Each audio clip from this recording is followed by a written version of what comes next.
और घर में रहकर कोरोना के मरीज किस तरह से अपना इलाज कर सकते हैं, किस तरह से अपने आप को सेहतमंद कर सकते हैं, कौन सी वो सावधानियां हैं जिनका ध्यान रखते हुए वो एक बार फिर से सामान्य जिंदगी में लौट सकते हैं। आज इसी पर चर्चा करने के लिए खास पैनल हमारे साथ मौजूद है। सभी एक्सपर्ट्स का इंट्रोडक्शन मैं यहां पर देना चाहूंगी। डॉक्टर मोहित गुप्ता हमारे साथ मौजूद हैं, आप सीनियर कार्डियोलॉजिस्ट हैं। डॉक्टर राजेश केसरी हमारे साथ हैं, आप हेल्थ एक्सपर्ट हैं। डॉक्टर दीपाली भारद्वाज हमारे साथ हैं, आप सीनियर फिजिशियन हैं। डॉक्टर अंजर काजी हमारे साथ हैं, आप भी सीनियर फिजिशियन हैं। सबसे पहले आप सभी का बहुत बहुत स्वागत है, क्योंकि आप सभी के जरिए देश सतर्क हो रहा है, सावधान हो रहा है और आप सभी अपनी एक महत्वपूर्ण भूमिका निभा रहे हैं, इसमें कोई दो राय नहीं है। सबसे पहला सवाल डॉक्टर मोहित गुप्ता आपसे है, घर पर इलाज के लिए क्या क्या करना चाहिए? ये तय तो मरीज और मरीज के परिजन के जरिए कर लिया जाता है कि हम होम आइसोलेशन में आ जाएंगे, लेकिन फिर कंफ्यूज हो जाते हैं, क्या करें, क्या खिलाएं, क्या पिलाएं, क्या ना करें, कौन कौन सी चीजें यहां पर करनी जरूरी है सब?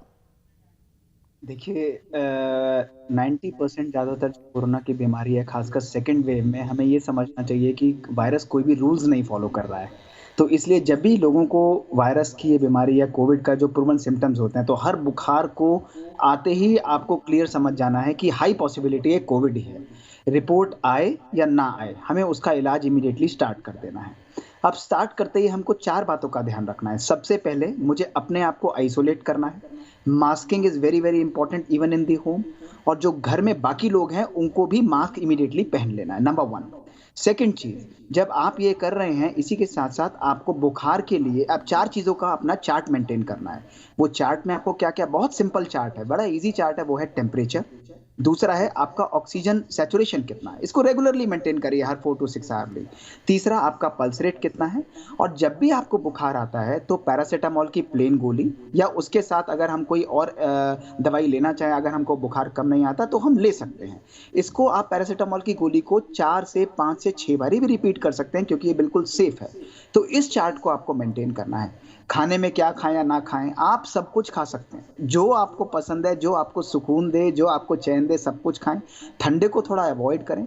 बाकी अलग अलग प्रकार से हमारे घर में गर्म वार्म ड्रिंक्स आते हैं, उसको ज़रूर करिए। बीटाडीन के गार्गल्स हैं, अलग अलग प्रकार की गार्गल्स प्रिस्क्राइब किए गए, वो आप ज़रूर करिए, लेकिन विजिलेंट रहिए। सबसे इंपॉर्टेंट है अपने बुखार को, अपने सिम्टम्स को चेक करिए, दूसरों से कंप्लीटली आइसोलेट करिए। इसके साथ दवाइयाँ हैं, दवाइयों में अलग अलग थेरेपीज़ हैं, लेकिन सिंपल तरीके से जो प्रिस्क्राइब की जा रही है, जो कॉमनली लोग यूज़ कर रहे हैं, वो है आइवरमेक्टिन की दवाई, जो ज़्यादातर लोग लेते हैं रात को।